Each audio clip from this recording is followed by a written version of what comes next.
On Mother's Day, my son, a young, wealthy, and busy businessman, came to visit me, holding a bouquet as bright as the morning Sunday. He placed it on the table, looked at me with a gentle but distant expression, and said, "Mom, my wife still sends you $5,000 every month, right? I just want to make sure you're comfortable." I froze. My heart started pounding. $5,000? For the past 8 months, I'd been living on food packages from the church and small donations from kind neighbors. I whispered, my voice trembling, "Son, the church is helping me get by." He stared at me, the smile vanishing from his lips. And then my daughter-in-law appeared radiant in a silk dress, shiny high heels, and a cloud of expensive perfume that drifted through the room like mockery. Her smile was dazzling, but her eyes were colder than any winter I've ever known. She didn't realize that on that very day, the last light of her elegance would fade forever. If you're still listening, tell me where you're watching from. Every comment you leave is another mark in this journey. And if this story has touched you, don't forget to hit like so it can reach even further. My name is Margaret Hayes, a 67-year-old widow living alone in a small house on the outskirts of Dallas, Texas. This house used to be filled with laughter, the place where my husband and I raised our only son, David. After my husband passed away from a heart attack 10 years ago, I learned to slow down, tending my garden, cooking, occasionally teaching Bible classes at St. Mary's Church down the street. I didn't have much, but it was enough until old age came knocking, and everything grew more expensive with each passing day. David, the boy I once carried in my arms, is now a millionaire at 38.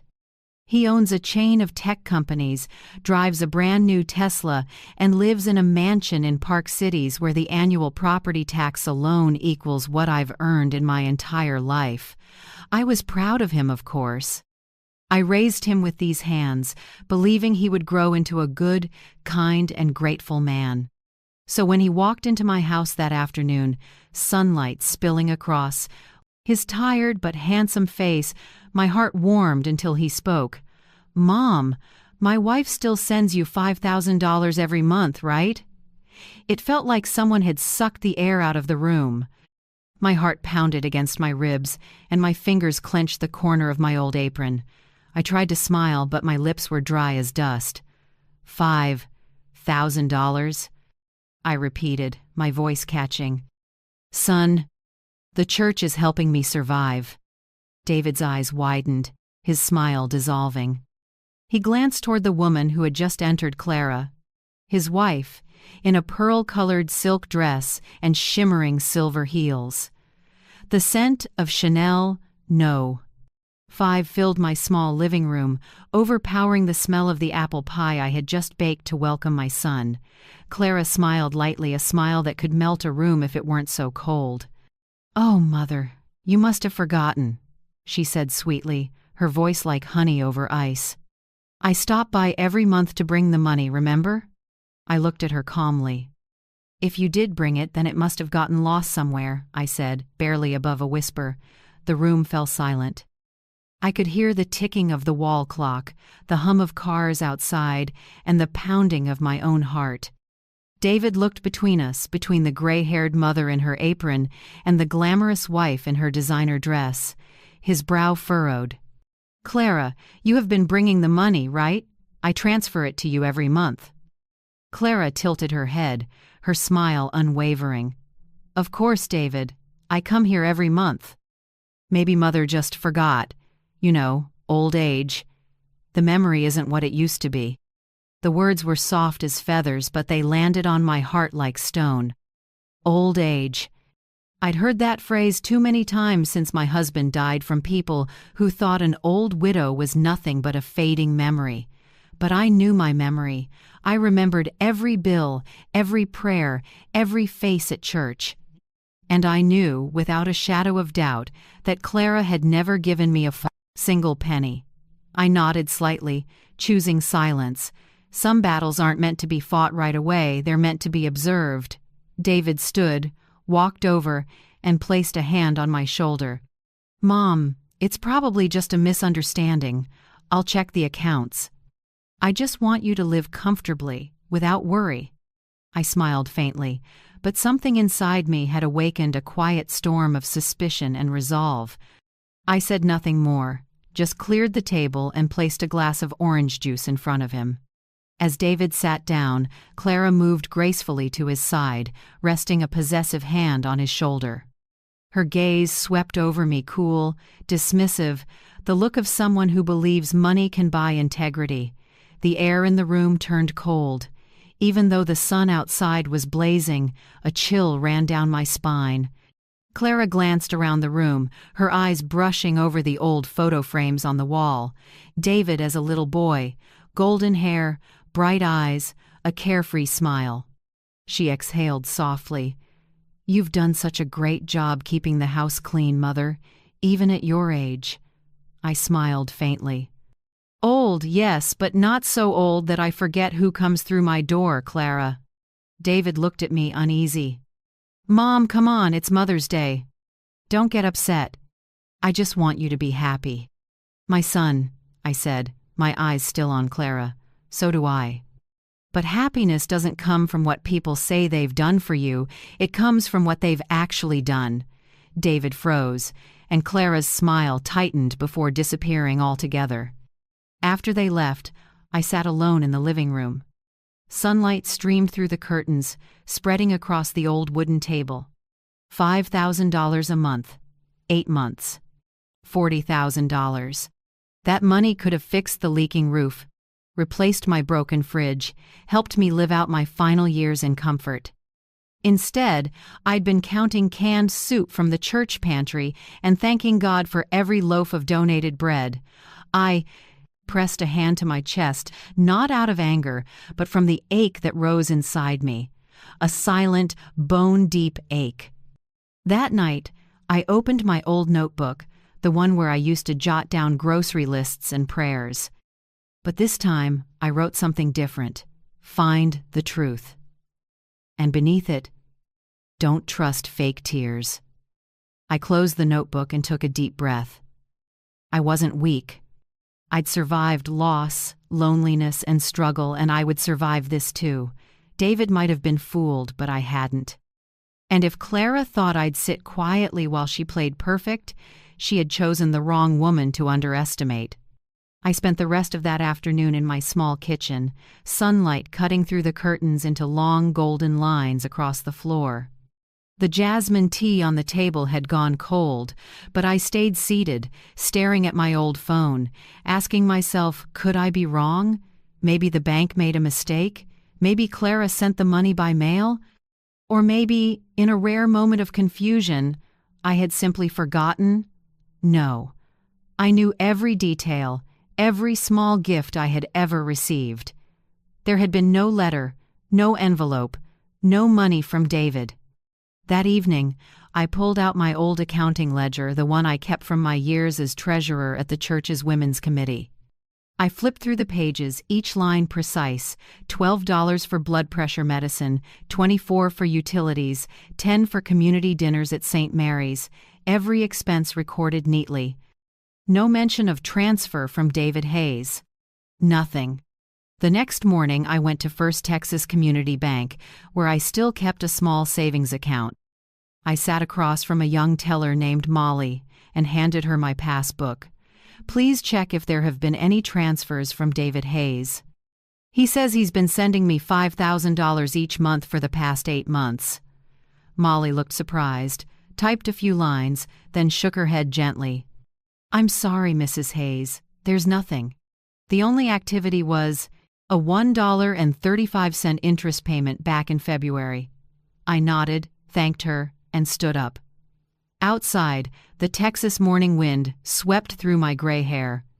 I stood on the sidewalk, feeling as if a stone had fallen straight through my chest. No transfers, no envelopes, no letters, nothing.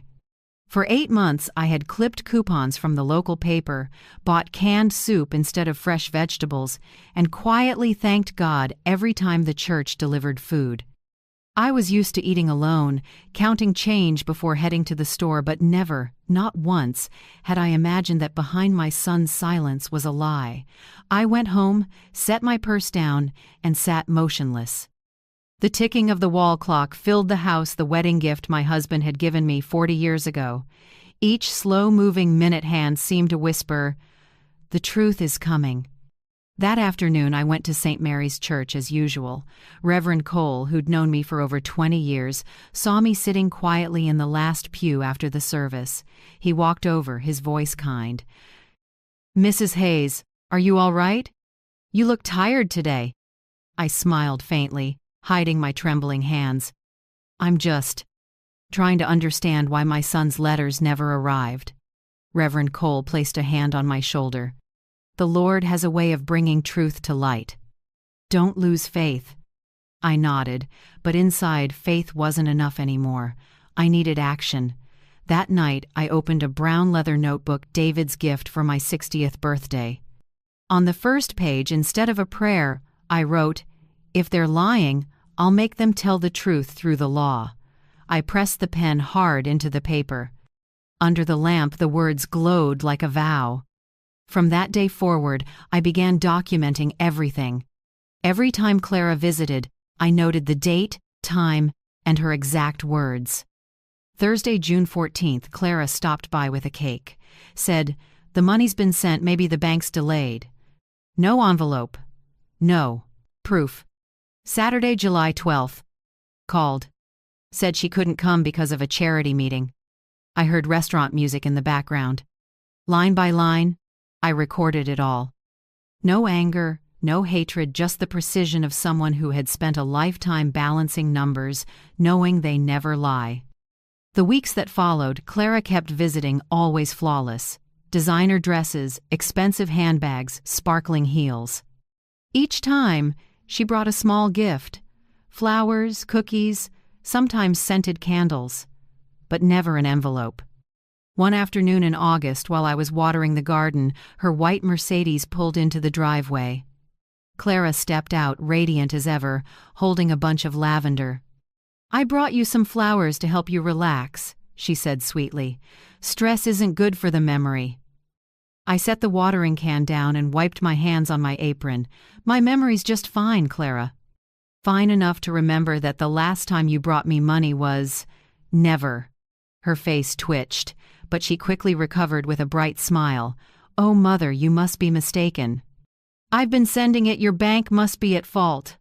I smiled and began arranging the flowers. "Maybe, but I already asked the bank. They said nothing's come through for 8 months." Silence. Even the sparrows on the fence stopped chirping. Clara fidgeted with her necklace. "I'll double-check," she said quickly, then hurried back to her car, leaving behind the scent of expensive perfume. I stood there watching the car disappear, a mix of bitterness and clarity filling my chest. She had lied, and now she knew that I knew. That evening I wrote, "Clara, August 22nd, lied. Nervous, left early." Each line felt like a hammer striking the hurt inside me. I was no longer the frail mother praying in silence. I was Margaret Hayes, the woman who had survived loss, debt, and empty promises, and I would survive once more to reclaim the truth. In the weeks that followed, I contacted David's bank, pretending to ask about family gift transfers.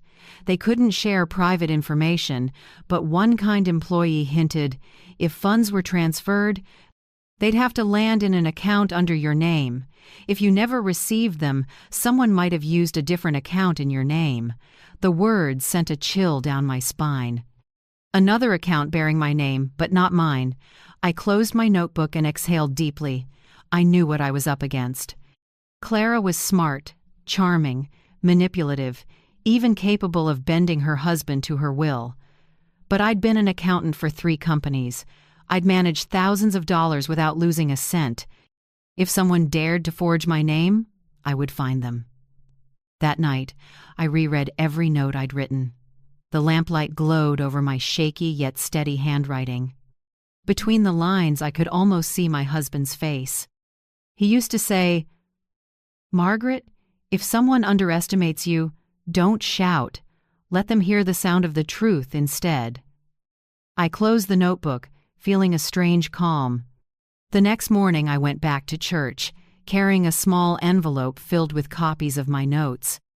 I handed it to Reverend Cole and said softly, "Father, if one day I can't come to service, please keep this safe for me." He looked worried. "Margaret, what are you doing?" I smiled gently but firmly. "I'm just preparing for the truth to be heard." As I walked home, my heart felt lighter, as if an invisible weight had been lifted. I knew the road ahead would be long, there would be tears, pain, and betrayal, but I wasn't afraid anymore. I would get back every single $5,000 they took from me, but more than that, I would reclaim the respect they thought I'd lost with age. As the sun set behind the old oak trees, I sat on my porch, gazing at the burning red horizon. In that golden light, I whispered, "Clara, you picked the wrong woman to fool, and this old mother still has a few lessons left to teach you." I smiled faintly, closed my notebook, and wrote one last line at the bottom of the page. "The first step toward justice is memory." And in the Texas dusk, I knew my fight had just begun. That morning the Texas air was warmer than usual. The wind carried the scent of dry grass and jasmine from the vine I'd planted behind the porch. I was trimming my lavender bushes when I heard the low, smooth sound of an expensive engine approaching. The crunch of tires on the gravel driveway made my heart tighten slightly. A brand-new silver Lexus stopped at the gate, its polished paint gleaming so brightly I had to squint. The door opened, and Clara stepped out stunning, as if she'd just walked out of a fashion magazine. She wore a cream linen dress, oversized sunglasses, and mirror-shiny heels. In her right hand, she carried a large gift basket wrapped with a golden ribbon. She smiled, her voice sweet as honey layered over steel. "Mother, I brought you a little something." David's been in meetings all morning, so I came in his place. I wiped my hands on my apron and watched her climb the porch steps. "How thoughtful." "You two must be very busy," I said softly, without smiling. Clara's gaze wandered across the garden as she exhaled. "Oh my, your garden is still as beautiful as ever. I don't know how you manage it all by yourself." "With these hands and a little patience," I replied, tucking my shears into the potting soil. A moment later, she placed the basket on the patio table. Fancy cookies, a jar of orange marmalade, and a small bottle of wine, all neatly wrapped but lacking any real warmth. I knew that kind of gift, expensive, pretty, and empty.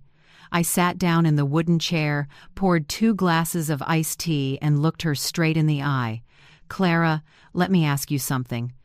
Where's this month's money? The $5,000 you said you'd bring over?" For a split second, her smile froze, barely noticeable, like a passing cloud. Then she laughed, a sharp, hollow sound like glass tapping glass. "Oh, Mother, I must have left it in the car." Her voice pitched slightly higher as she fidgeted with the glass of tea without drinking it. I glanced toward the driveway, where the Lexus gleamed under the sunday. The reflection off the hood highlighted every smooth curve of the car. A brand-new vehicle with temporary plates, clearly a recent purchase. I smiled slowly. "Nice car, Clara. Must have cost quite a bit." She shrugged, her laugh brittle. "Oh, not really, Mother. I just upgraded for convenience. My boutique work requires a professional image." "Of course," I said calmly. "A new car for work, and old envelopes that keep getting left in the car." "How odd." Her face stiffened for half a second before she forced another smile. "Oh, Mother, you don't trust me anymore. Next time I'll bring the bank receipt, all right?" I didn't reply. We sat there quietly, the porch fan whirring softly above us. The sound of cicadas in the yard filled the silence like a restless hum. Clara stood first, pretending to check her watch. "I have to run. I've got a client meeting. But don't worry, I'll remind David to resend the money through the bank. I'm sorry for any small mix-up." I nodded. All right, go on then. Oh, and don't forget the envelope in your car this time. She paused for a second, smiling thinly, a mix of annoyance and caution. You're very sharp, Mother, she said, then turned to leave. I watched her walk away, the sound of her heels striking the wooden steps steady and cold, like a clock ticking down. The car door slammed shut, the engine started, and the Lexus disappeared down the road, leaving a streak of blinding sunlight behind. When the sound of the car faded, I sat back down, my fingers interlaced, a heavy weight pressed against my chest. I no longer had doubts, I knew for sure. I rose and walked back into the house. Each step across the wooden floor echoed like a heartbeat in my mind. I opened the drawer, took out my brown leather notebook, and wrote, September 10th. Clara came alone, brought a gift basket, claimed she left the money in the car. New Lexus. No proof. Voice unsteady, avoided eye contact. I set the pen down and took a deep breath. My hands trembled slightly, but my resolve did not. That afternoon, I walked to the post office down the road, where the public phone still worked. I didn't want to call from home, not when I suspected Clara might be watching. I dialed David's company and spoke politely, my tone steady.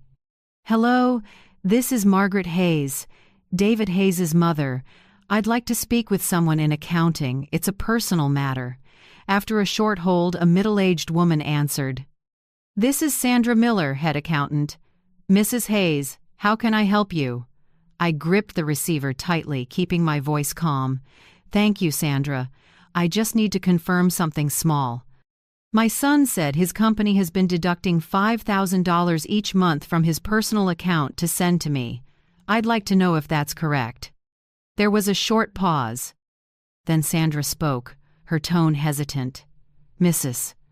Hayes, I can't disclose personal financial details, but let me check. Yes, I recall seeing automated transfers on the same day every month for that exact amount. It does appear that the money was sent, but I'm not sure to whom. To whom? I repeated. It wasn't sent to me? I'm not certain, Mrs. Hayes. The recipient's name matches yours, but the account number is different. I assumed it was yours. A chill ran down my spine. I forced myself to speak evenly. Thank you, Sandra. That's all I needed for now. I hung up and stood motionless in the phone booth. My heart raced, but my mind was clear as glass. There it was, the truth. Someone had created a fake account under my name. And only one person was close enough to pull that off. Clara. On the walk home, my shadow stretched long across the road. The wind carried the scent of scorched grass and dry earth, a smell that reminded me of poor Texas summers long ago, when my father used to say, if you want to know who's honest, look at their hands. Honest hands always show the marks of work. I thought of Clara's hands, long, manicured fingers, diamond rings, holding designer handbags. Not a single callus, not a trace of real labor. That night I skipped dinner. I made a cup of peppermint tea and sat at the kitchen table under the warm yellow light. The house was so quiet I could hear the last cicadas outside fading into the night. I opened a new page and wrote, September 10th. Clara visited, elegant and pretending to care. New car, same lies. Called David's company, confirmed.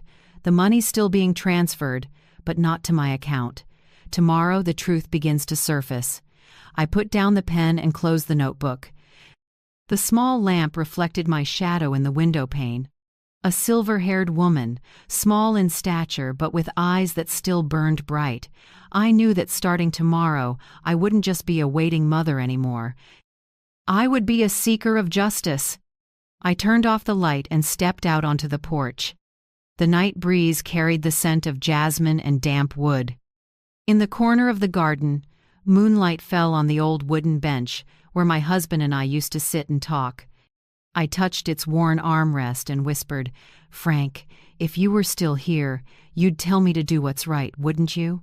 The only reply was the whisper of wind beneath the eaves, but I understood. It was an answer, I went back inside, locked the door, and stood quietly in front of the mirror. The woman staring back wasn't tired or defeated. She was Margaret Hayes, a mother who would never again let anyone take her dignity. And I knew that when morning came, Clara's game would start to fall apart piece by piece. The next morning, while I was cutting lavender stems to dry, a sudden, firm knock echoed at the door. Not the soft tap of a mail carrier or neighbor. This was steady, deliberate.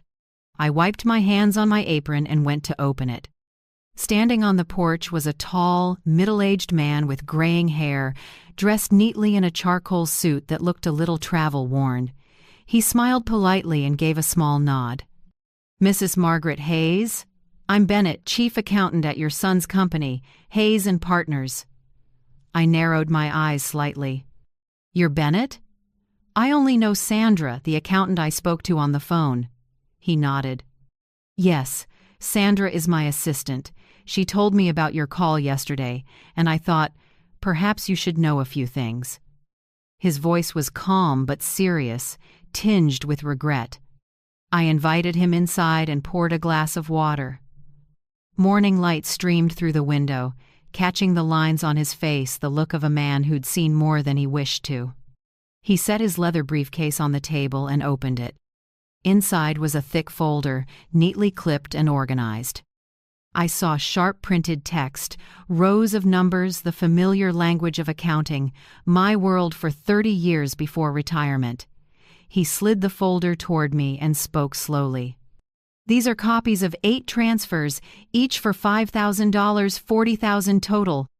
Recipient, an account under the name Clara Hayes." It felt like a bucket of ice water had been poured over me. My hands shook as I flipped through each page. The papers were clear. Sender, David Hayes. Recipient, Clara Hayes. Verified by the bank. Same date every month. Steady as clockwork for 8 months. I looked up, my voice hoarse. "Mr. Bennett, who opened that account?" He sighed, removed his glasses and wiped them with a cloth. "Your daughter-in-law, Mrs. Hayes.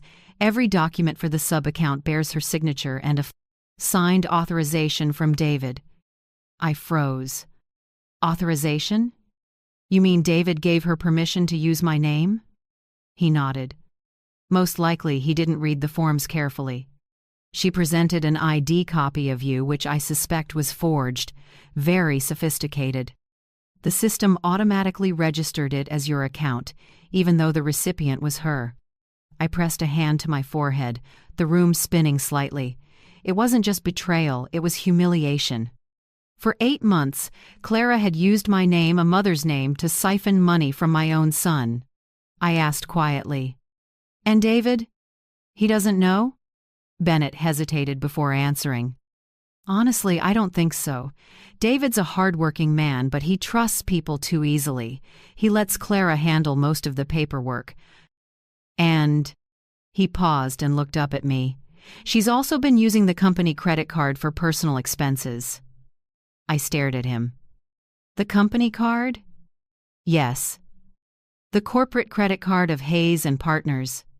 Supposed to be for client entertainment and business expenses, but recently we found irregular charges, spa visits, jewelry, clothing, even first-class flights to New York. Over $30,000 in just 3 months. I sat in silence.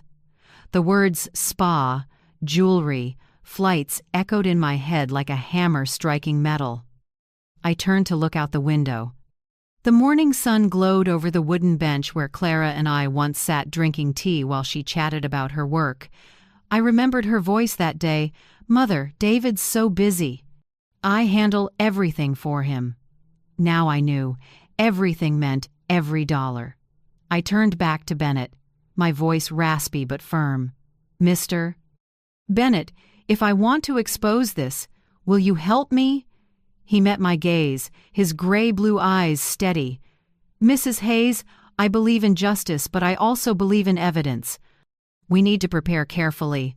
Otherwise, she'll twist the narrative and turn David against you. Clara is not an easy opponent."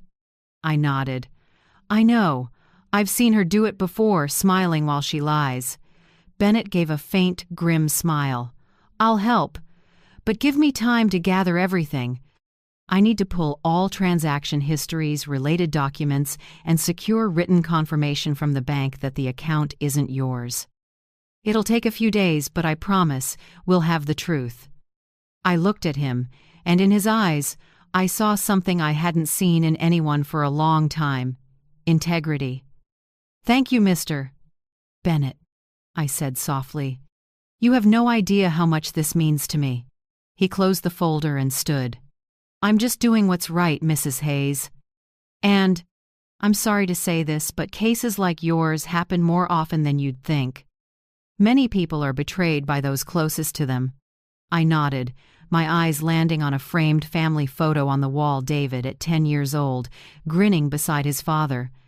I remembered that day clearly. It had rained lightly, and my husband had said, "Teach him to tell the difference between good men and smooth talkers, Maggie. They often wear the same smile." Bennett left afterward, leaving me alone with the stack of papers on the table. The door clicked shut, and the house went quiet again. I stared at the thick file. Every transfer line spelled out, each one a piece of evidence of betrayal. I carefully placed everything into a small metal box and slid it under the cabinet. When I turned the key, it felt like I was locking another door, the last door of my trust. As afternoon faded, sunlight spilled across the porch and lit up my gray hair. I brewed a cup of black tea, sat at the kitchen table, and looked out at the garden where the lavender swayed gently in the wind. Everything looked peaceful, but inside me, a quiet fire burned.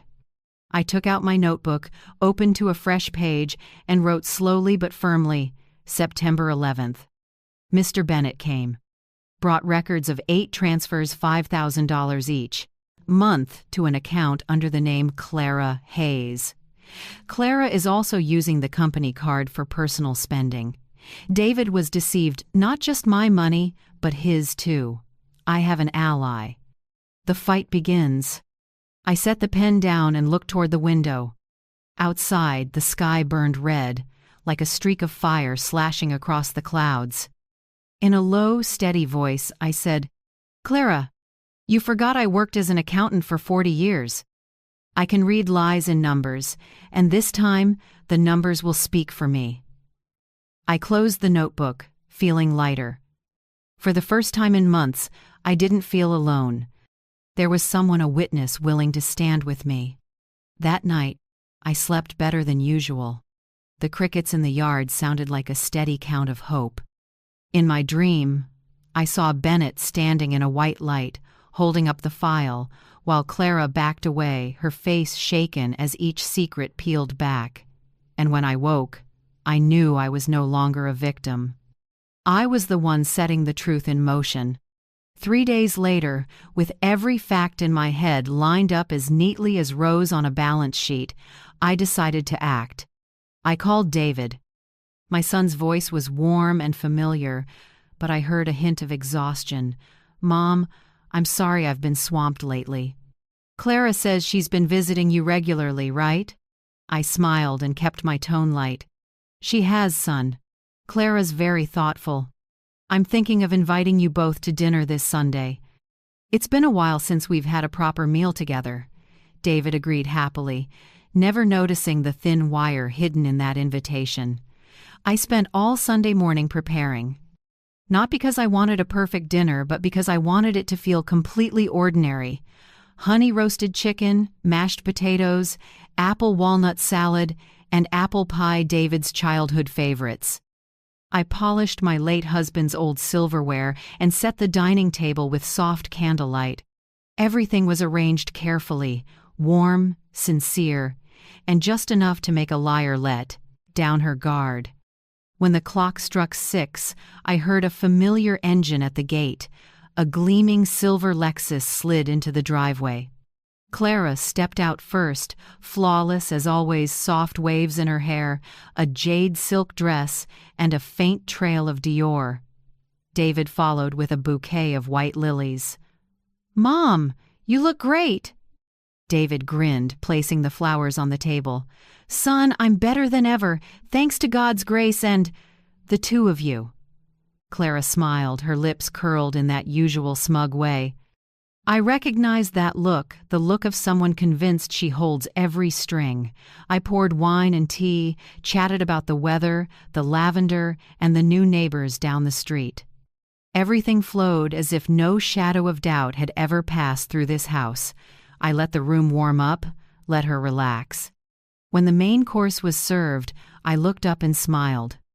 I truly appreciate you both, especially for this month's $5,000. Clara paused just a fraction, then flashed a bright smile and sipped her wine.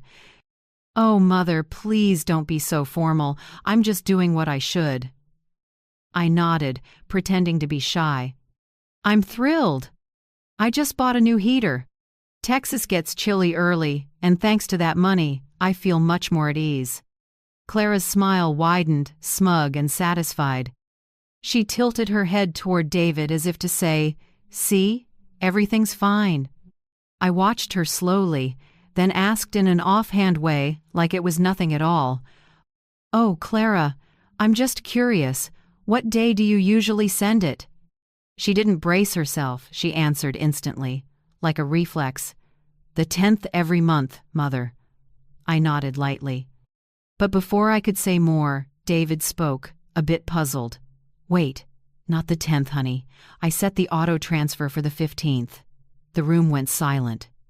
Do you hear that silence the moment a liar steps right into her own trap? If it were you, facing someone who deceived you like this, would you stay quiet like I did or call it out on the spot? Tell me in the comments. I think most of us have lived through a shattered dinner like that at least once. The faint clink of a knife on a plate sounded harsh. They stared at each other. Clara forced a smile and blinked a few times. David frowned, tilting his head. "Really?" she said with a strained laugh. "I thought you said the 10th. David frowned deeper. "No, I'm sure it's the 15th. I picked that day because that's when payroll hits." The room sank into a cold stillness. I smiled gently and set my fork down. "Oh, wonderful. I'll go to the bank on the 15th to check. Just to make sure the system isn't having issues." Clara gave a brittle laugh, trying to hide her unease. "Oh, Mother, you're so careful." "Don't worry, I've been sending it regularly." David nodded, but his eyes had shifted. He turned to his wife, about to say something, but she quickly changed the subject to work and the weather. I sat quietly, watching them both. Inside me was a clean, perfect calm, the calm of someone who knows she's set the exact right trap. After dinner, I brought out dessert crisp apple pie, cinnamon drifting through the room. David praised it.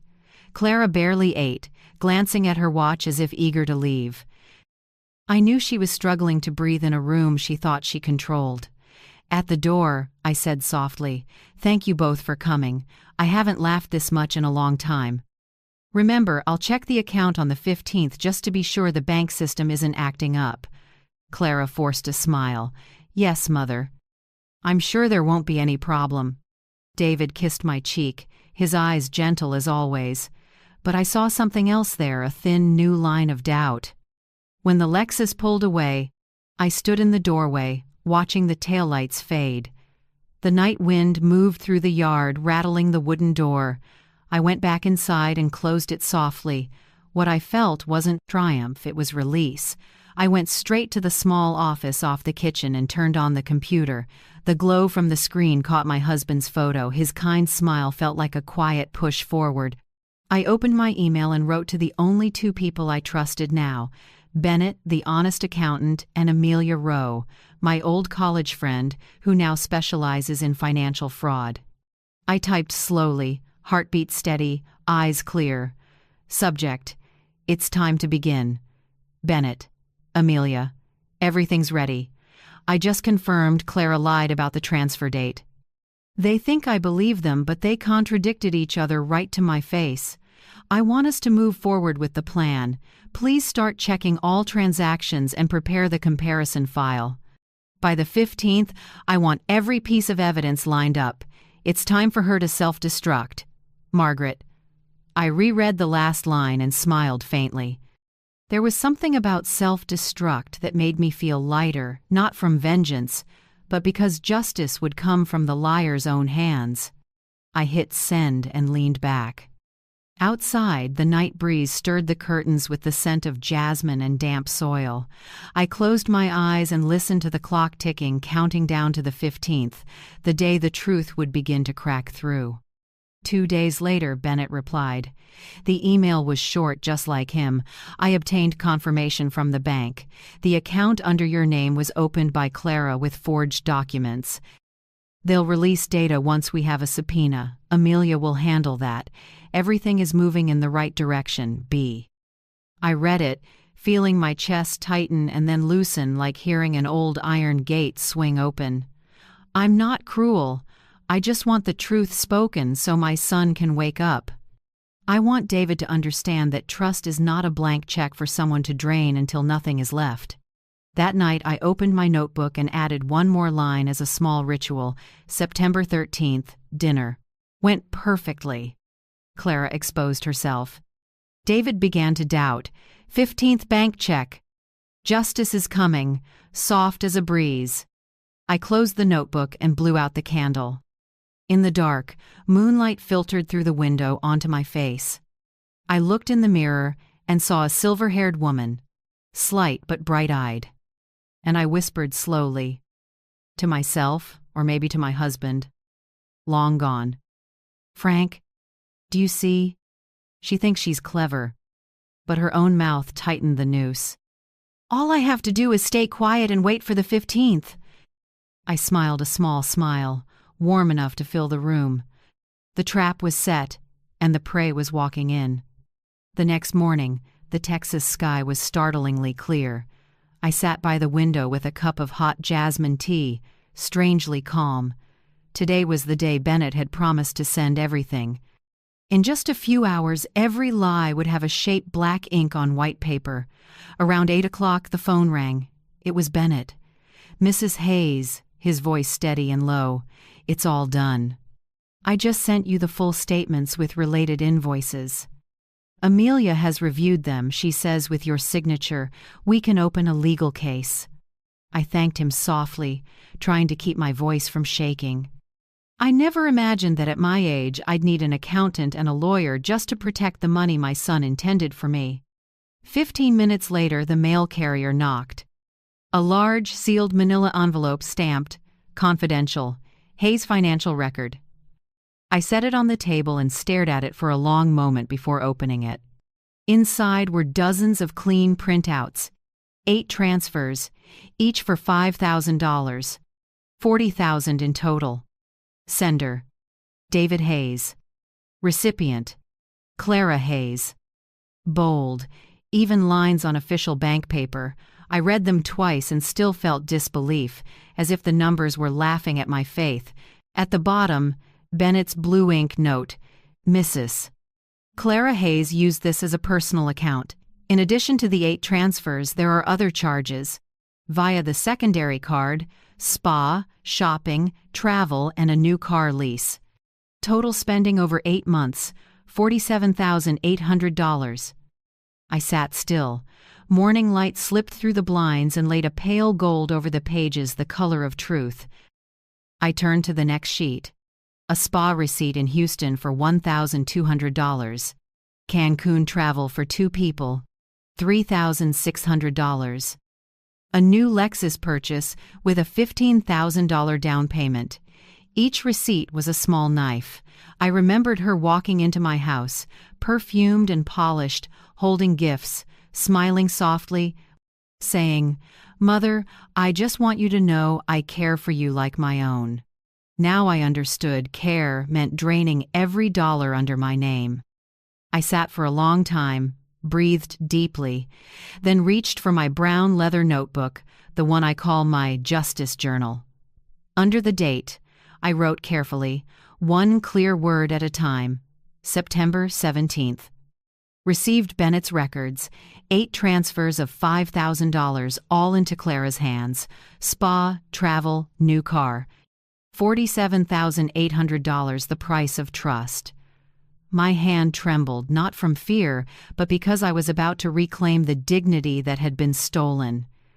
That afternoon, Amelia Rowe called. Her voice was firm and precise, the tone of someone seasoned by tough courtrooms. "Margaret, I've reviewed everything Bennett sent. It's all solid. This is a textbook case of financial exploitation of an elder. We can go criminal or civil, your call." I paused, then answered quietly, "Not yet. I don't want the court to see it before David does. He needs to witness it with his own eyes. Only then will justice mean something." Amelia was silent for a moment, then said slowly, "You're right. Nothing hurts more than a son realizing his wife has exploited his mother's trust." I nodded. "That's why I'd like Reverend Cole to help me. Arrange a small charity evening. A pretext, so they'll come." Amelia gave a soft, knowing laugh. "A staged night to expose the truth. Smart, Margaret. I'll ask Bennett to condense the file, give David a brief summary he can't ignore." Near dusk, I drove to St. Mary's. The red evening light washed over the old stone steps. Reverend Cole was lining up wooden chairs in the hall. After I explained the plan, he thought for a moment, then smiled kindly. "Sometimes the Lord doesn't need thunder to reveal sin, Margaret. He only needs the small light of truth." I squeezed his hand in thanks. "I just want David to see that light, not for revenge, but so he stops being blind." On the way home, I stopped by the corner store for a few supplies for the evening I was planning. Everything outside looked peaceful, with no hint that in just a few days, Clara's whole world would come crashing down. That evening, when I got home, I opened Bennett's file again. I spread everything across the dining table, every statement, every receipt, every piece of evidence. With a red pen, I marked the large withdrawals, then slipped them into a thick beige envelope. On the front, I wrote in bold, steady letters, "Donation documents, Senior Assistance Fund." Only I knew there wasn't a single donation inside, just guilt and deceit. I sat staring at the papers for a long time. My hands trembled, not from fear of retaliation, but because I could feel my heart beating strong again after months of numbness. For so long I'd thought I was just a widowed old woman living simply, someone who needed to be taken care of. But looking at that pile of proof, I realized I was never weak. I had just been convinced to believe I was. I stood up, poured a glass of water, and looked out at the backyard. The night sky was full of stars, so quiet I could hear the crickets between gusts of wind. I remembered what my husband used to say, "If someone hurts you, don't pray for their apology. Let them see their reflection in the mirror," I whispered. "I'm about to do exactly that." Around 8 p.m., the phone rang. It was Bennett again. "Mrs. Hayes, I just wanted to let you know. Amelia has everything ready in case you decide to file, but I respect your timing. Holding off until the right moment is wise. Clara will expose herself soon enough." I smiled. "I know. Thank you, Bennett. You've done more than an accountant's job. You've helped me believe in justice again." After hanging up, I locked the file away in the cabinet, just under the drawer that held my family photos. On top, I left a small note. "This is evidence not just of fraud, but of a mother who refuses to stay silent." Then I closed the drawer and turned the key, hearing the soft click, a small sound, but final, like a promise kept. That night, I wrote one short line in my notebook, like a quiet summary. Bennett gathered statements, receipts, travel tickets, and the new car papers. Clara spent over $40,000, all from the mother's allowance account. Amelia confirmed. Enough proof for an elder financial exploitation case. But I won't take it to court yet. My son needs to see it first. Reverend Cole will help stage the fake charity dinner. The envelope will sit in the center of the table.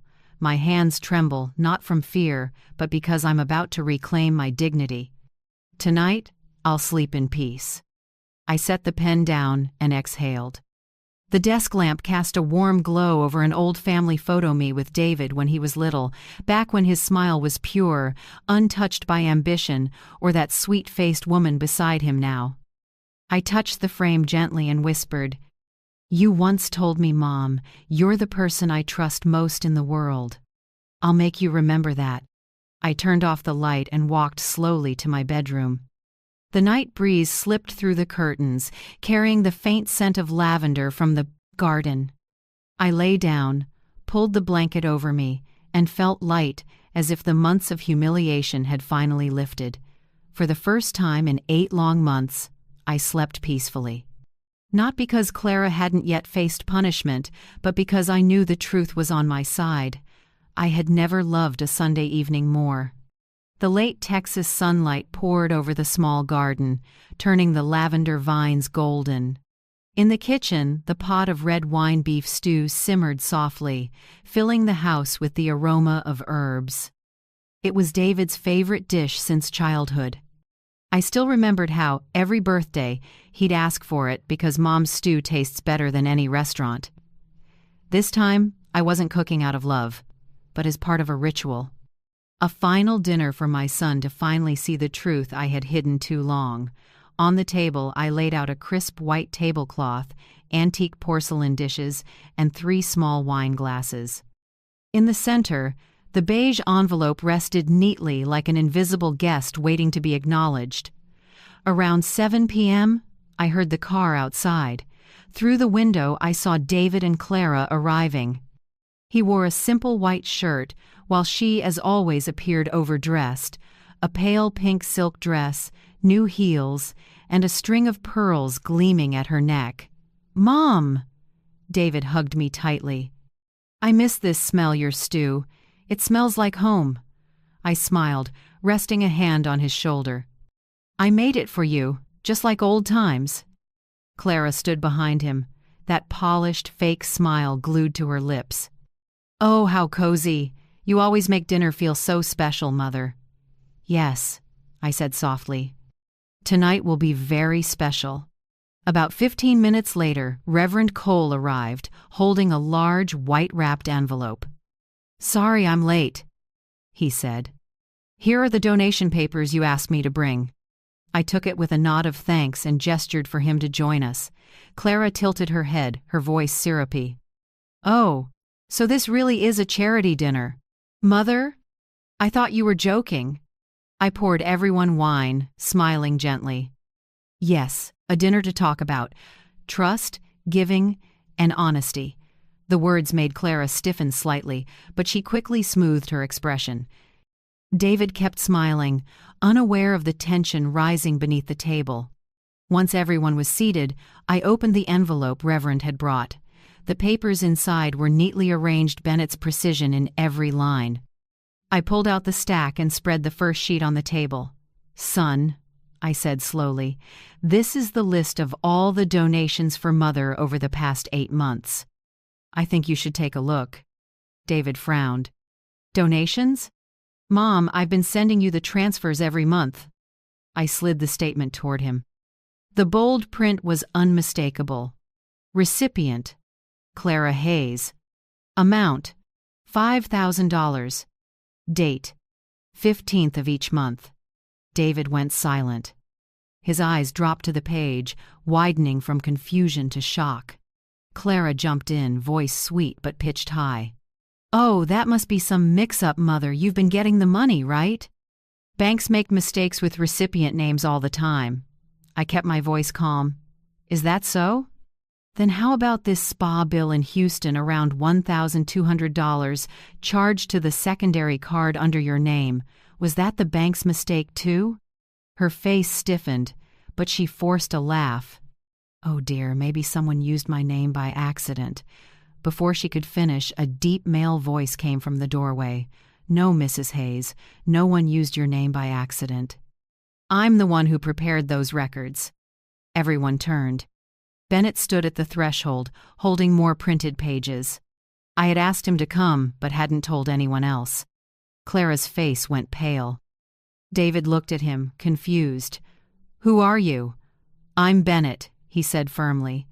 chief accountant at your firm and the one your mother authorized to investigate the transfers made under her name." The air froze. I rose, facing Clara. "Bennett can verify every amount, every signature, every transaction. 8 transfers, 5,000 each. Not once did they reach me." David turned to his wife, voice breaking. "Clara, what is this?" She grabbed his hand, tears welling up. I just borrowed it, that's all. I was going to pay it back. I didn't want to upset your mother." I sighed softly. 8 months of borrowing? And by forging bank papers under your mother-in-law's name?" Clara sobbed harder, but her tears didn't carry guilt, only desperation. David pulled his hand away, eyes burning. "What did you do to my mother?" he shouted, voice shaking with fury. "I sent that money so she could live comfortably. You used it for cars, spas, vacations, and lied to my face?" Clara stepped back, face drained of color. "You don't understand, Enough." David slammed his palm on the table. The glass rattled sharply. The room fell silent, only Clara's ragged breathing and my pounding heartbeat filled the air. Reverend Cole, who had sat quietly the whole time, folded his hands and spoke in a low, steady tone. "Sometimes God doesn't need to punish the guilty. He just lets them see their true reflection." I sat back down and looked at Clara, my voice calm. "You know, I didn't need that money. What I needed was respect. And you took that not just from me, but from your husband too." Clara sobbed, stammering, "Mother, I'm sorry. I just wanted to help David manage things better. I didn't mean." I shook my head. "Stop lying. You didn't manage, you stole." Bennett stepped forward, placing the final file in front of David. "These are the originals, Mr. Hayes. Forged authorizations, bank records, and receipts. Keep them. You'll need them to protect what's yours." David said nothing. He stared at the numbers, then lifted his eyes to me. In them, I saw pain, shame, and the first spark of awakening. "Mom, I'm so sorry. I didn't know. I was such a fool to trust her." I laid a hand on his shoulder. "No, son. The mistake isn't in trust, it's in those who betray it." Clara burst into sobs, glancing wildly around for an escape. "I can't take this anymore," she screamed, then suddenly stood. "I don't need anyone's pity. If you want to believe her, go ahead." She snatched her purse and stormed out. Her heels struck the wooden floor, each step sounding like the end of something. David didn't stop her. He just sat, head bowed. The door slammed shut. Silence fell. No more crying, no more excuses, only the fading smell of stew and the heavy presence of truth. I looked at the open envelope, papers scattered proof of 8 months of deceit. I exhaled softly. "It's done," I said quietly. "The curtain's fallen." Bennett nodded, gathering the files. Reverend Cole rose and placed a hand on my shoulder. "You've done what not every mother has the courage to do, Margaret." I smiled faintly, but inside, there was an empty ache. This victory didn't bring joy, only release. When everyone left, I stayed behind. I cleared the table, the half-eaten plates, the red wine glasses, the chair where Clara had sat, still faintly warm. I looked around the room, remembering every word, every glance.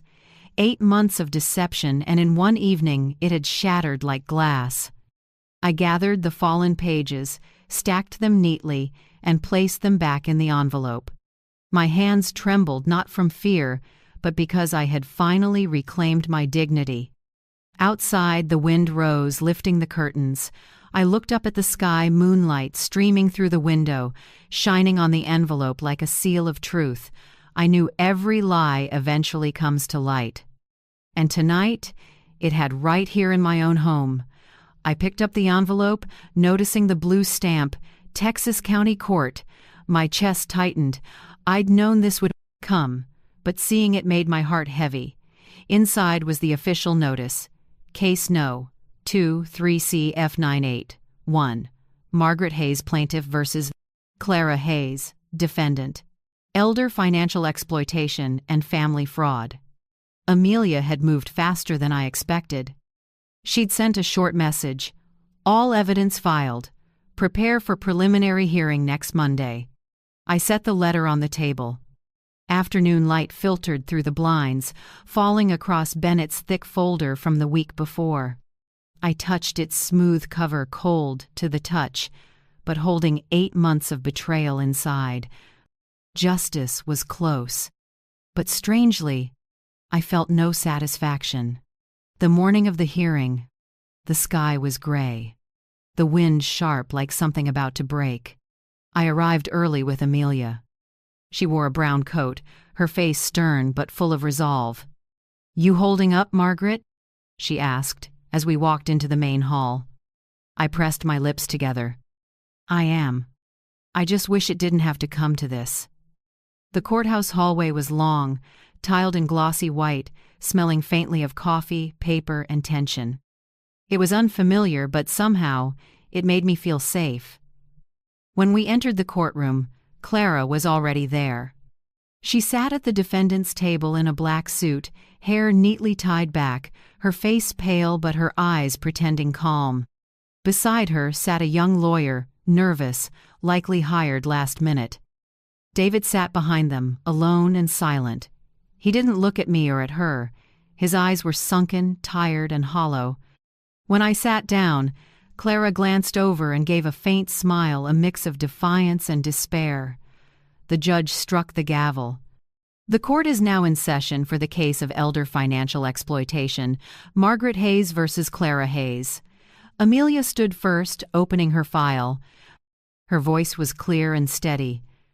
"Your Honor, for 8 consecutive months the defendant, Mrs. Clara Hayes, used a fraudulent bank account under her mother-in-law's name to misappropriate a total of $40,000. Additionally, the defendant used a company's secondary credit card belonging to Hayes and Partners for personal expenses, including spa services, travel, and a private vehicle purchase." The courtroom went silent, except for the soft rustle of paper as Amelia laid out the evidence: bank statements, spa receipts, the Lexus invoice, Cancun tickets, each placed neatly before the judge. She paused, then looked directly at Clara. The defendant not only took money from her mother-in-law, a 67-year-old widow, but concealed it by forging legal documents and falsifying bank signatures. This was a deliberate, systematic act of deception. Clara's lawyer quickly stood, trying to object. "Your Honor, my client maintains this was merely a misunderstanding in household financial management. Mrs. Margaret Hayes is elderly and may have misremembered the transfers from her son's account and household expenses." I felt my blood boil. Clara lowered her head, feigning fragility, then looked up, her voice trembling. "Your Honor, my mother-in-law's been forgetful lately. I've brought her money many times, but she doesn't remember.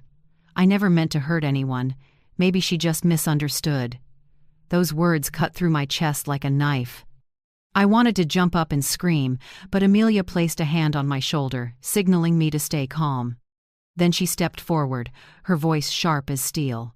"Your Honor, Mrs.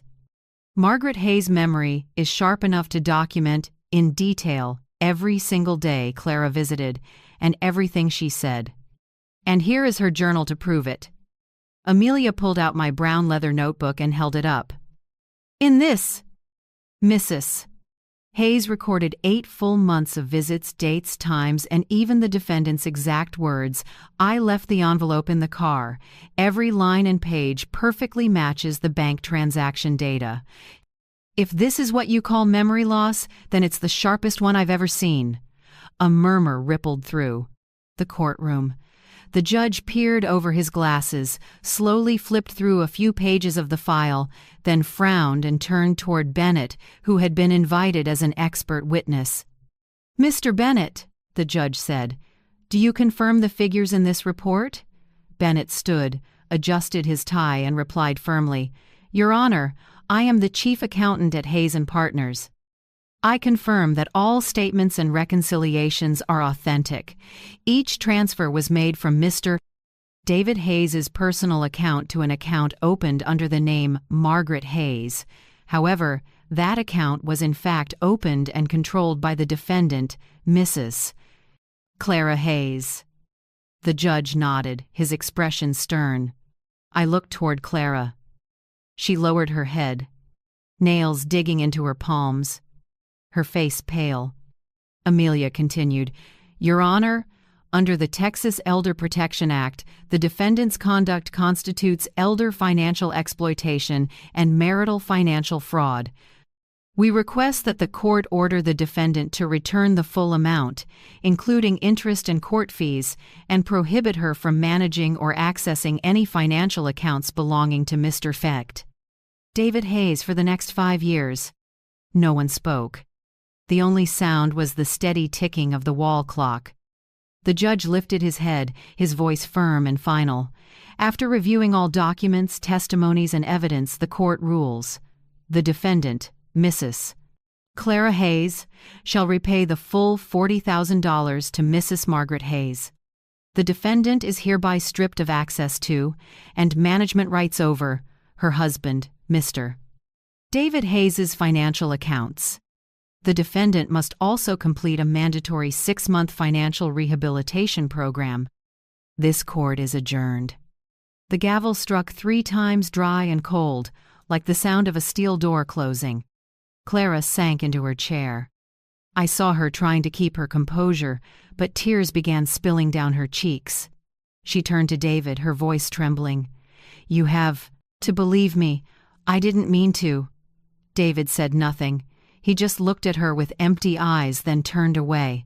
The sight made my heart crack open. I didn't feel joy, nor triumph. Only a dull ache, because to reclaim justice, I had to watch my son lose his marriage. I had once dreamed that David would be happy someday, with someone who loved and cared for him, with a warm home of his own. Now that dream had vanished, buried somewhere between the pages of a court file. Amelia placed a hand on my shoulder, her voice gentle. You did the right thing, Margaret. You didn't just protect yourself, you saved your son. I nodded, but my lips couldn't form a smile. Justice, I realized, is a double-edged sword.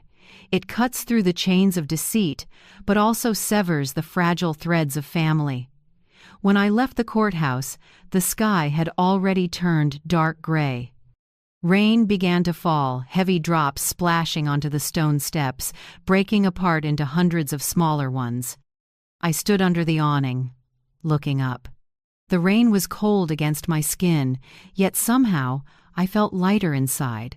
There was no applause, no cheers, no sense of victory, only the quiet peace of someone who had walked the full circle of justice.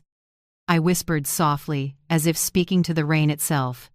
David, I don't know if you can forgive me, but at least I've held on to the one thing I could never afford to lose, the truth. The rain kept falling as I walked away step by step, leaving behind the courthouse, a place where justice had prevailed, but a mother's heart had quietly fractured. After the trial, my house returned to an eerie stillness. No more unexpected knocks on the door, no more hurried phone calls. Only the ticking of the wall clock and sunlight slipping through the curtains, lighting up tiny specks of dust floating in the air. Months passed, and David didn't call. No messages, no emails, no, "How are you, Mom?" I didn't blame him. I understood he was trying to clean up the wreckage of his marriage. Still, on quiet nights, when moonlight crossed the window pane, I often found myself holding the phone, staring at the name David Hayes in my contacts, never pressing call, just looking, then setting it down. Being a mother, I learned, sometimes means knowing when silence is the only way to let your child grow. The restitution payment arrived one morning in June, $40,000, a sum I hadn't seen in 8 long months. I opened the email from the bank and read the words, "Deposit completed successfully." I thought I'd feel joy, but instead, I felt hollow. I sat in front of the computer for a long while, then a thought came. If that money had once been a tool of deceit, then now it had to become something good. I used a small portion to repair the roof, replace the curtains, and finally buy a proper heater. As for the rest, I reached out to Reverend Cole and Amelia. "I want to start a small foundation," I said as we sat in the parish office. "I'll call it Grace Hands Foundation. I want to help elderly people who've been financially exploited by their own children or family just like I was." Reverend Cole looked at me for a long moment, then smiled gently behind his thick glasses. "Margaret, this isn't just kindness. This is how God turns pain into the seed of something good." Amelia, ever the practical one, flipped open her notebook and began writing. "We'll register it as a non-profit. I'll handle the legal side. Reverend Cole can represent the community group. And you'll be the founder." I chuckled softly, gripping my coffee cup. "I don't want to be the founder, Amelia. I'm just a mother who learned how to stand up again." 3 months later, Grace Hands Foundation officially opened. Our first office was in the basement of St. Mary's Church, just 3 desks, an old printer, and a wooden sign carved with the words, "Helping the Forgotten, Find There. Voice Again." Each week, Reverend Cole and I met people who came to share their stories. An old woman tricked by her daughter into signing away her home, a 70-year-old man whose grandson drained his pension account, an 80-year-old widow whose signature was forged for a bank loan. Each story was a wound, but I had learned how to listen without crying. I simply held their hands and told them what I had lived, that the truth doesn't save you instantly, but it always arrives right on time. Amelia worked tirelessly reaching out to legal organizations, applying for grants, training volunteers. I oversaw what we called the heart work, listening, writing letters, comforting people, documenting their journeys. One afternoon, while tidying up the desks, Reverend Cole said quietly, "Margaret, isn't it strange? Pain has become light for others." I smiled. Maybe that's how God rewrites the ending for those who were once betrayed. As the foundation grew, reporters began to reach out. They wanted to interview the brave mother who sued her millionaire daughter-in-law. Some invited me onto talk shows. One newspaper even offered a book deal. I declined them all. I didn't want to become a story for people to gossip about. I just wanted peace. Sometimes silence is the only way to keep a wound from bleeding again, I told Amelia when she asked why I avoided the media. She nodded. "You're right. Justice can be public, but healing has to be private." At night, I developed a new ritual. I'd place a small candle on the table by the window. Its gentle glow would fall on the photo of David and me. I'd light the candle and whisper, "Where are you, David? I'm not angry. I just hope you've learned something from all this pain." The flame flickered, illuminating that old picture, David's innocent smile, the one untouched by betrayal. I touched the cold glass frame, and warmth spread through my heart. I realized forgiveness isn't forgetting, it's choosing not to let the wound define the rest of your life. Sometimes Reverend Cole would ask, "Margaret, have you truly forgiven her?" I'd answer, "Maybe I have, because I no longer want her to suffer. But forget? No. The betrayed can forgive but never forget." He'd smile. "You're still the strong Margaret, I know." One crisp autumn morning, while I was watering the plants on the porch, Amelia arrived with a new envelope. Our foundation just received funding from the Elder Justice Fund. They want a long-term partnership. I looked at the envelope, feeling both proud and humbled. Who would have thought a woman who once survived on canned food from the church was now helping others reclaim their dignity? I didn't cry. I simply smiled, a real, gentle smile, soft as mist. Yet, on quiet nights, I still sometimes hear the wind brushing against the door, sounding almost like my son's voice calling. I know David isn't ready yet. Maybe he's still trying to forgive himself. Maybe he's paying his penance through silence. I don't blame him. I wait not because I need him, but because I need the truth to come full circle. The truth about motherhood, trust, and a love that survives even betrayal. I believe that one day, when my son knocks on my door, I will still open it, not because I've forgotten everything, but because I've learned to love without letting myself be broken again. I light the candle, watching its flickering glow dance across the frame. Outside, the wind carries the scent of lavender into the room. I whisper, like a prayer, "My son, I don't need you to apologize. I just hope you remember this trust is the most precious gift we have, and once it's lost, it can take a lifetime to find again."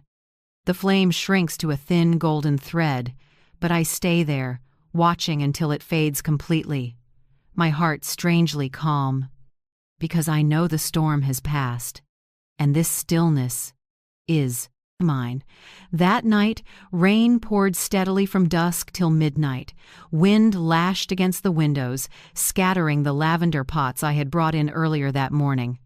The yellow lamp in the living room reflected on the wet glass, glimmering like fragments of the memories I'd been sorting away for months.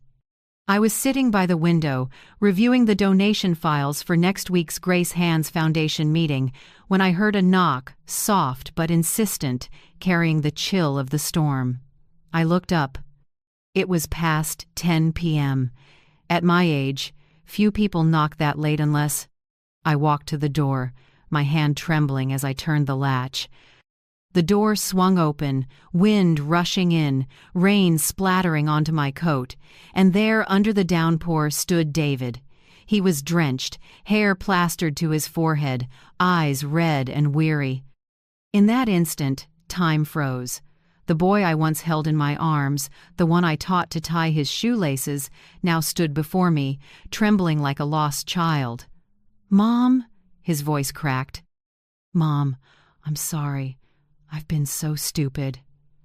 Before I could respond, he stepped inside and sank to his knees on the wet floor. A broken sob escaped him raw, unguarded. He buried his face in his hands, his shoulders shaking. And I just stood there, looking at my son, the man who once thought he understood everything, now crumbling in the very house where he was raised to value honesty. I knelt beside him, placed a hand on his shoulder, and said softly, "David, get up, son. Everyone stumbles. Forgiveness isn't forgetting, it's saving yourself." He lifted his head, tears mixing with rain, streaming down his face. "I don't deserve your forgiveness. I doubted you, let her manipulate me, stayed silent while you suffered. Mom, I lost everything." I shook my head gently, guiding him to the sofa, drying his hair with a towel as I used to when he was little. Each motion was slow, tender, as if moving too fast might shatter the fragile moment of reconnection. "I don't need your apology," I said quietly. "I just need you to remember truth never arrives late. It only waits until we're brave enough to face it." He said nothing, only stared at the flickering fireplace. Outside, the rain beat against the window like the belated heartbeat of a soul waking up. After a long pause, David whispered, as if afraid of his own words, "Clara's gone, Mom." I stopped drying his hair. He continued, "She drained the savings account, took what was left from the company, and disappeared. They say she ran off with a man she'd known before we were married." I closed my eyes. No anger, no surprise, just a quiet sadness settling in, like the rain that had already accepted the end of the storm. David's voice trembled. I tried calling, texting, looking everywhere, but she vanished. She only left one message: "You trusted the wrong person." I took his hand, warm, firm. "No, son," I said. "You just realized the truth too late, but even when trust is broken, it's still what separates us from those who deceive." He rested his head on my shoulder like a child who had finally found his way home. I felt his breath, uneven but real. Then came a soft sob. "I lost everything, Mom, my career, my money, my dignity." I stroked his hair, my voice calm. "No, my son. What you found tonight is far greater the heart that knows how to admit its mistakes." The rain lasted until almost midnight. I brewed him a cup of ginger tea while he sat curled up by the fireplace. Steam rose, mingling with the scent of burning wood, filling the room with warmth. "I don't understand how you can stay so calm after everything," he said quietly. I smiled faintly. "Because I know justice isn't about making someone pay, it's about restoring balance. You see, Clara reaped exactly what she sowed." He nodded, staring at the dancing flames. "I only have you left now, Mom." "No," I replied. "You still have yourself. And what you choose to do from this moment on will decide whether you truly stand again." He was silent for a while, then suddenly said, "Mom, can I help with your foundation? I want to do something meaningful. Maybe start this weekend?" I looked at him. His eyes were sincere, so much that I had to fight the swell of emotion rising in my chest. "Are you sure, son?" "Of course, Mom. I don't want to live the way I used to anymore. I want to relearn how to use money to heal instead of to hurt." I nodded. "Then come on Saturday. Reverend Cole will be happy to see you." From that day on, David came to help at the foundation every weekend. He drove in early, bringing coffee for everyone, then sat with me organizing files and writing thank you letters to donors. Some days he helped Reverend Cole move chairs. Other days, he went with Amelia to meet elderly victims and record their stories. People say time heals everything. But for me, it wasn't time. It was my son's transformation that became the real medicine. One morning, I saw him sitting at his desk, focused on fixing a spreadsheet, his brown hair glinting in the sunlight. In that moment, I saw my little David again, the boy who used to help me wash dishes, who once asked, "Mom, what does honesty mean?" I looked at him, my heart swelling with tenderness and gratitude. "David?" I called softly. He looked up. "Yeah? You've crossed your own pains, son," I said, smiling. "Not everyone has the courage to do that." He smiled faintly, a rare, genuine smile I hadn't seen in months. "If it weren't for you, Mom, I don't know how long I'd still be drowning in guilt." I placed a hand on his shoulder, my voice warm. "I didn't save you, David. You saved yourself." Outside, a gentle rain began to fall. I looked through the window, raindrops slid down the glass, then disappeared. The door he had once knocked on that stormy night now stood open. No more rain pouring in, only the wind carrying the scent of damp earth and lavender. In that quiet moment, I understood. Life, no matter how broken, always leaves a door open for those who wish to return. And as I watched my son smile in that sunlit room, I knew the storm had passed and peace had finally found its way home. One autumn morning, as soft sunlight spilled through the window, I sat at my desk, staring at a blank sheet of paper. The breeze carried a faint lavender scent from the porch, my favorite fragrance, gentle yet patient, a reminder of endurance. I picked up my pen. The ink flowed smoothly like breath, and the first words appeared. "Clara, thank you. Because of you, I learned the true value of honesty and the strength of self-respect." I paused, watching the ink spread faintly under the morning light. Strangely, there was no anger in me, only a quiet peace. I continued writing. "If not for you, I might still believe that truth is something obvious, that kindness is always repaid in kind. But you taught me something different. Truth only has meaning when we're brave enough to defend it. You took my money, but in return, you gave me something money could never buy: freedom." I smiled softly. My handwriting became lighter, gentler. "I don't know where you are now or if you've found peace, but if one day you read this, I want you to know, I forgave you. Not because you deserve it, but because I refuse to stay chained to the darkness you left behind." I set the pen down and looked at the page, now full. A letter written for no one, but written with the clarity of a heart that had once been broken and healed itself. I folded it carefully, slipped it into a cream envelope, then opened a small wooden box my late husband used to keep old birthday cards. I placed the letter inside, among family photos and a note he once wrote me. "Margaret, truth doesn't need to be shouted, only lived." I closed the box, hearing the soft, Click of wood, a sound like a chapter gently closing. In the months that followed, Grace Hand's Foundation grew faster than I could have imagined. Each week, we welcomed new people. Some arrived in tears, some with messy folders, some needing nothing more than a place to finally tell the story they had buried in silence. I saw myself in them, people once deceived, once belittled, but still clinging to the belief that justice exists. And every time we helped someone reclaim their rights, I felt like I was reclaiming a fragment of my own past. One day, David stopped by the office with 2 cups of hot coffee. He sat beside me, looking around the room now filled with posters, charts, and smiling faces on thank you cards. "I can't believe how big your foundation's become," he said, his voice a mix of pride and emotion. "You really did turn pain into light." I chuckled softly, setting my cup down. "Not the light of God, my son. The light of justice. God forgives, but justice never forgets." David nodded slowly. "Maybe I'm finally learning to understand that." I looked at him, and in his eyes I saw the man he had become, not the weak one who once ran from truth, but someone who now bowed to what was right. In that moment, my heart felt as light as air. I'm no longer afraid of being poor. The days of standing in line for canned food at the church are long gone, but I don't feel shame remembering them. If anything, I'm grateful those days taught me the dignity of endurance. I've realized there's something worth far more than money: self-respect.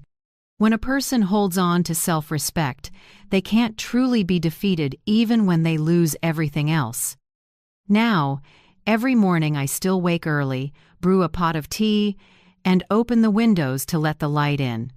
Sunlight spills across the photo of my husband and me. He's wearing a white shirt, his arm around my shoulders, eyes gentle and kind. I smile at him. "If only you could see this, you'd be proud of me, wouldn't you?"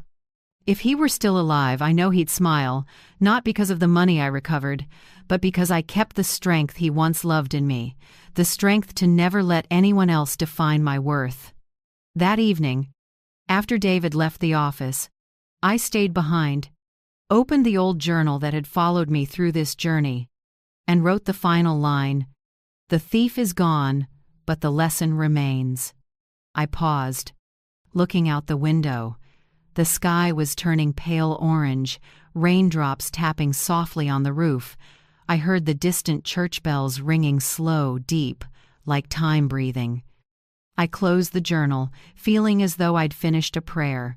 No need for revenge, no need for applause, just the peace of knowing that even in a cruel world, honesty still has a place to stand. I blew out the candle beside the photo frame. Its light dimmed, leaving a faint trace of wax in the air. And in the darkness, I whispered to myself, "Thank you, Clara.